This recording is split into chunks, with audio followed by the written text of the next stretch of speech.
সুপ্রিয় শিক্ষার্থী, সবাইকে শুভেচ্ছা। আজ আমাদের আলোচ্য বিষয় আবেগ শব্দ। আবেগ শব্দ আলোচনা করার আগে প্রথমেই দেখে নিব এইচএসসি পরীক্ষায় আবেগ শব্দ প্রশ্ন আকারে কিভাবে আসে। প্রশ্ন: আবেগ শব্দ কাকে বলে? উদাহরণ সহ বুঝিয়ে দাও। এটি রাজশাহী বোর্ড 2016, সিলেট বোর্ড 2017-তে আসছে। অথবা আবেগ শব্দ বলতে কি বুঝো? আবেগ শব্দের শ্রেণী বিভাগ আলোচনা করো। এটি ঢাকা বোর্ড 2023, ময়মনসিংহ বোর্ড 2023 এবং দিনাজপুর বোর্ড 2025-এ এসছে। অথবা আবেগ শব্দ কাকে বলে? উদাহরণ সহ আবেগ শব্দের শ্রেণী বিভাগ আলোচনা করো।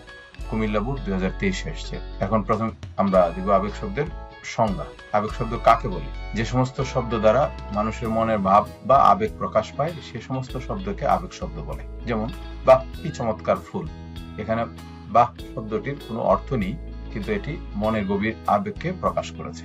প্রথাগত ব্যাকরণে এগুলোকে অনন্যয়ী, মনোভাবাত্মক এবং অন্তর্ভাবাত্মক অব্যয় বলা হয়ে থাকে। আবেগ শব্দের শ্রেণী বিভাগ। মনের ভাব প্রকাশের ধরন অনুযায়ী আবেগ শব্দকে নিম্নলিখিত 8 ভাগে ভাগ করা হয়ে থাকে। যেমন সিদ্ধান্ত আবেগ, প্রশংসা আবেগ, বিরক্তি আবেগ, আতঙ্ক আবেগ, বিস্ময় আবেগ, করুণা আবেগ, সম্বোধন আবেগ, অলংকার আবেগ। আমরা এখন একে একে এগুলোর পরিচয় দেব। আবেগ শব্দের পরিচয়।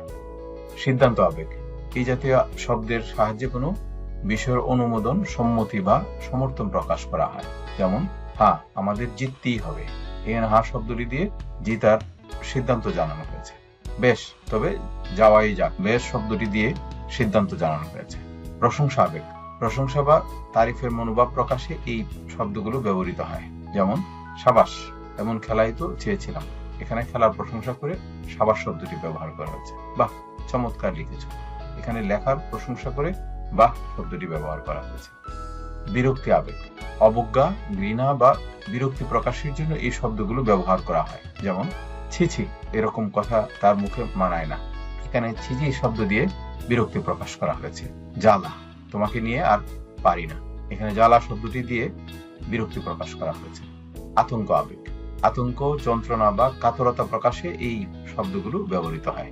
যেমন ও কি বিপদে পড়া গেল। এই ও শব্দটি দিয়ে আতঙ্ক প্রকাশ করা হয়েছে। বাপরে বাপ, কি ভয়ঙ্কর ছিল রাক্ষসটা। এখানে বাপরে বাপ শব্দটি দিয়ে আতঙ্ক প্রকাশ করা হয়েছে। বিস্ময় আবেগ: বিস্মিত বা আশ্চর্য হওয়ার ভাব প্রকাশ করতে এই শব্দগুলো বসে। যেমন আরে তুমি আবার কখন এলে। এখানে আরে শব্দ দিয়ে একজনের আশার বিষয়ে বিস্ময় প্রকাশ করা হয়েছে। বা আহ কি চমৎকার দৃশ্য।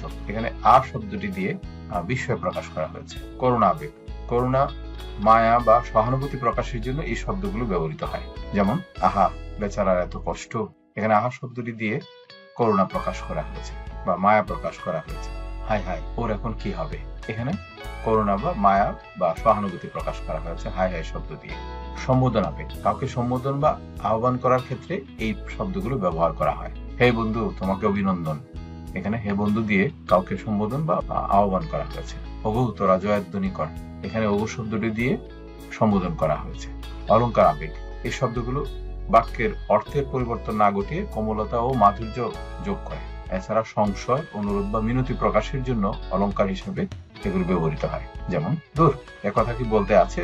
এখানে দূর শব্দটি দিয়ে আসলে বাক্যের মূল অর্থের সাথে কোনো পার্থক্য নেই, কিন্তু এখানে এক ধরনের সৌন্দর্য সৃষ্টি করা হয়েছে বক্তব্যের মধ্যে। যাজ্ঞে, ওসব কথা থাক।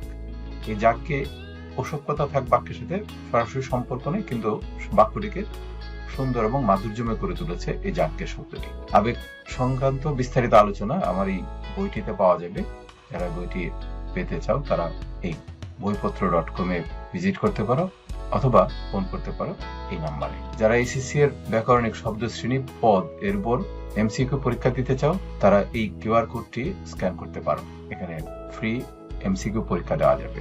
যারা এসএসসির আবেগের উপর এমসিকিউ পরীক্ষা দিতে চাও তারা পাশের কিউআর কোডটি স্ক্যান করো। ধন্যবাদ সবাইকে।